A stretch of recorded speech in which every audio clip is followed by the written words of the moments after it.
వరంగల్లు అంటే జనధర్మ అంటే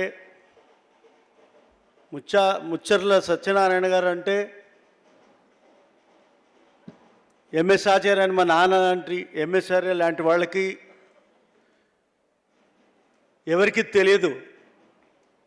ఇప్పుడు మనం మీటింగ్లో చెప్తూ ఉంటే తప్ప మీకు అర్థమయ్యే పరిస్థితి లేని దశలోంచి బయటకు వస్తున్నాం. ఇప్పుడే తెలంగాణ వచ్చింది అని సంతోషిస్తున్నాను. నేను నిజంగా సంతోషిస్తున్నాను. చాలామంది తెలంగాణ రాకముందే ప్రాణం వదిలేసుకున్న వాళ్ళు, తెలంగాణ మీద ప్రాణం పెట్టుకున్న వాళ్ళు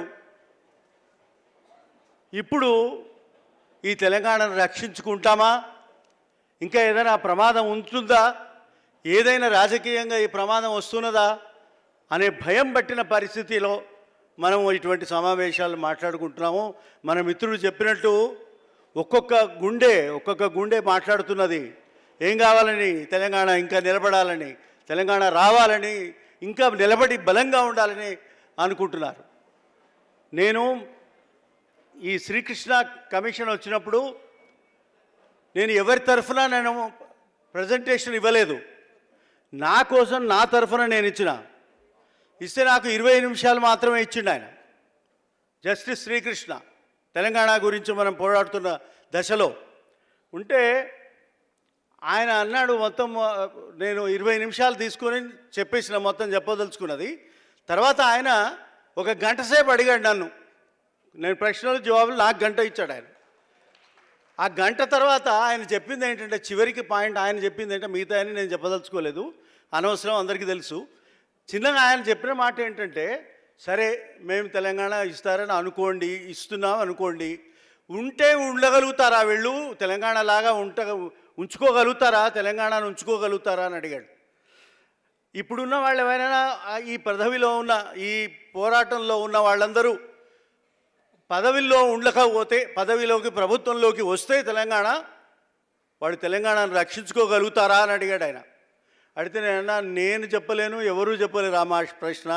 రేపు పొద్దున ఏం జరుగుతుందో నేను కూడా చెప్పలేను. మనందరం కలిసి నిలబడి అడిగితేనే ఉంటుంది.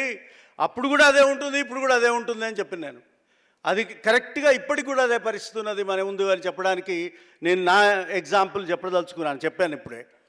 ఇక నేను ఒక చిన్న సంగతి, మా వరంగల్ సంగతి చెప్తా. ఈయన మన ముచ్చర్ల సత్యన్న అంటేనే బాగా అనిపిస్తుందేమో. మీరేమో ఇంటి పేరు అవన్నీ చెప్తారు, కానీ ముచ్చర్ల సత్యనారాయణ అంటేనే మాకు తెలుస్తుంది. ముచ్చర్ల సత్యనారాయణకి ఏం తెలుసు? మాకు ఆయనకున్న కళ మాకు తెలియదు, మాకున్న పత్రికల్లో రాయడం మిగతా వాళ్ళకి తెలియదు. కానీ ఇప్పుడు 2 కలిసిపోయింది ఆయనకి. ఎక్కడ? జై తెలంగాణలో. ఆ జై తెలంగాణ నుంచి వచ్చి ఆయన జై తెలంగాణ ఎన్ని రోజులు నడిపాడా, ఎప్పుడు నడిపాడా, ఎంతసేపు నడిపాడా, కష్టాలు వచ్చినాయా లేదా తర్వాత విషయం. కానీ ఈ పత్రిక నడిచింది, జై తెలంగాణ వచ్చింది, జై తెలంగాణ నిలబడింది. ఎందుకు నిలబడిందంటే ఇట్లా అందరూ ఆలోచించడం వల్లనే, అందరూ ప్రశ్నించడం వల్లనే. అదే ధిక్కారం. ప్రశ్నించడం అంటే ఇదే. ప్రశ్న లేకపోతే ఇంక చేసేదేముందండి, ఇక చాలు అనుకుంటే చెప్పేదేం లేదు. కనుక ప్రశ్నించడమే మనకు కావాల్సింది. ఆ ప్రశ్నించడం ద్వారానే మనం తెలంగాణను రక్షించుకున్నాము. తెలంగాణనే కాదు, రాజ్యాంగాన్ని కూడా రక్షించుకోవాలంటే మనం ప్రశ్నించాల్సిందే. ఈ దేశాన్ని రక్షించుకోవాలనుకుంటే కూడా మనకి ప్రశ్నించడమే రావాలి. ఇంకా మేము చెప్పాలంటే ప్రజాస్వామ్యం అంటాం. ప్రజాస్వామ్యం నువ్వు అడగకపోతే ప్రజాస్వామ్యం కూడా ఉండదు. ఇవన్నీ ఉండాలనుకుంటే మనం అడగడానికి సిద్ధంగా ఉండాలి, ప్రశ్నించడానికి సిద్ధంగా ఉండాలి. మనకు కావాలి మన రాష్ట్రం మనది బాగా ఉండాలని, మన తెలంగాణలో ఉన్న ప్రతి వాడు బాగుండాలని. మన అందరూ ప్రశ్నిస్తే తప్ప, అడుక్కుంటే తప్ప, అడిగితే తప్ప, ప్రశ్నిస్తే తప్ప మనకు తెలంగాణ నిలబడదు.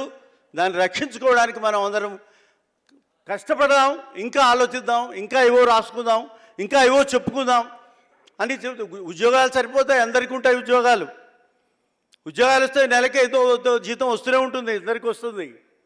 కానీ జీతం తీసుకో, ఉండు, బతుకు.